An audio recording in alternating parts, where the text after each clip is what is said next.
Hey, what's up guys, it's Bonk, and this past weekend I competed in the GMTK Game Jam 2025. If you somehow don't know, the GMTK Game Jam is an annual game jam hosted by Game Maker's Toolkit where contestants have 4 days to make a game from scratch following a theme. This is one of the biggest game jams out there with over 35,000 contestants, and I haven't done a game jam in ages, so I wanted to give it my all. Now, normally I do game jams alone, but this time around I'd be teaming up with fellow indie dev X-Ray and my composer friend KJ. With our team formed, a few minutes before the jam started, we hopped on a call to await the theme announcement, which was Loop. As with all GMTK game jams, there's always a ton of ways you can interpret the theme.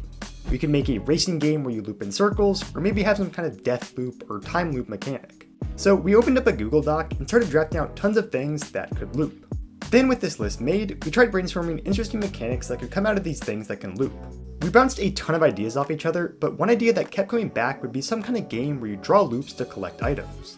We then fleshed this out a bit more and imagined a game where you play as a farmer who has animals loose, and it's your job to wrangle them together inside of a lasso to capture them within a certain time limit. Then depending on what animals you lasso, you'll either get points, which can be used to clear increasing points requirements at each round, or cash, which can be used to purchase new animals or upgrade existing ones. This way, the player will want to capture enough points so they don't lose out on the points requirement, but will also want to make sure they get cash animals so they have enough money for upgrades in the long term.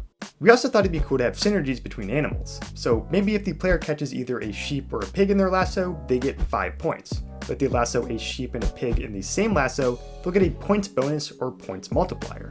This way, the player can just spam lassos, but have to think methodically about what animals they wanted to capture to maximize their synergies. This idea sounded really promising to us, so we got straight to work.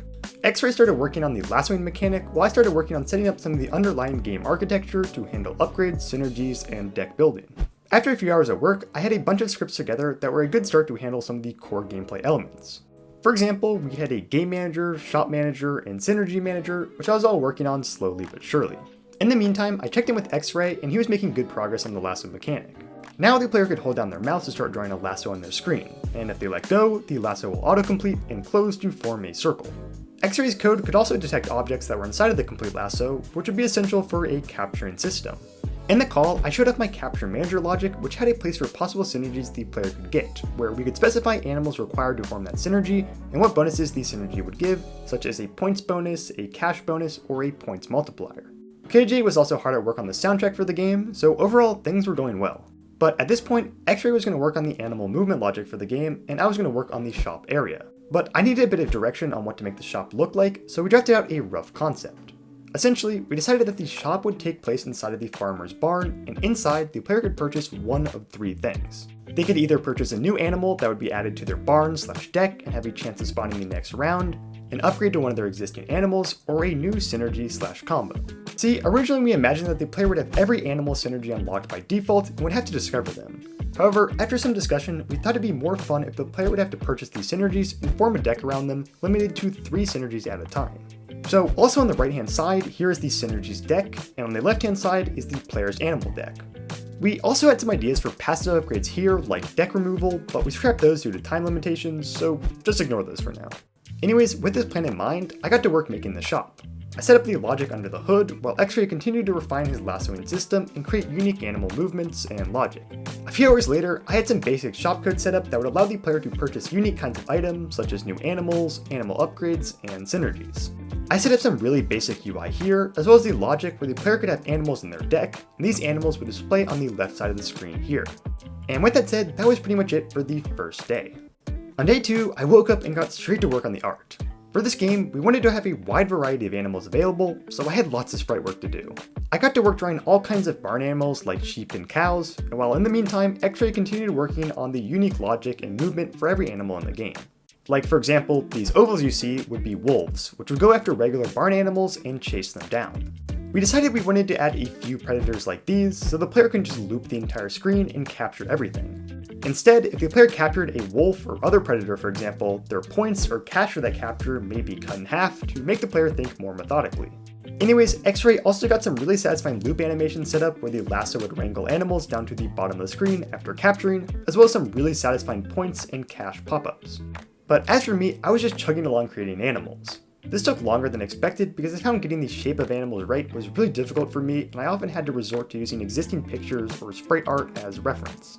But anyways, after a few hours, I got 10 animals done. We had a bear, a chicken, which is definitely not heavily inspired by Stardew Valley, a cow, a dog, a fox, a goat, a horse, which was definitely also not heavily inspired by Stardew Valley, a pig, a sheep, and a wolf. Then staying on the art train, I started drawing up the sprite for the player's barn and just a bunch of other necessary art for the game. So by the end, we had a barn, a fence which never quite made it into the game, a shop inside where the player could purchase upgrades, and just a bunch of other miscellaneous stuff.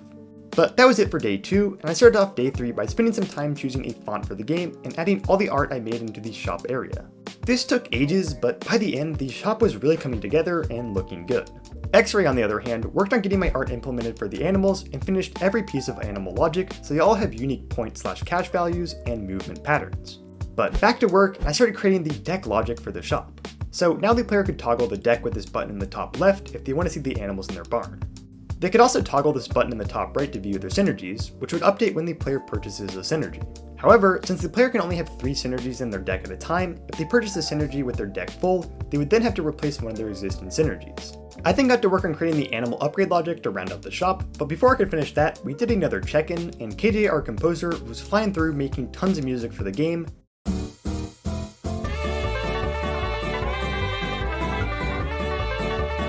and X-Ray had made great progress on the gameplay and polish. All my art was now fully implemented, and there was now a lasso timer, a bunch of super satisfying capture pop-ups, and a transition to the barn shop, which I had yet to finish. So I hopped back into Sprite and changed up the barn to have these doors, which could open with an animation. I then wrapped up the rest of my shop logic and helped implement our shop transition into the main game scene to make things look smooth.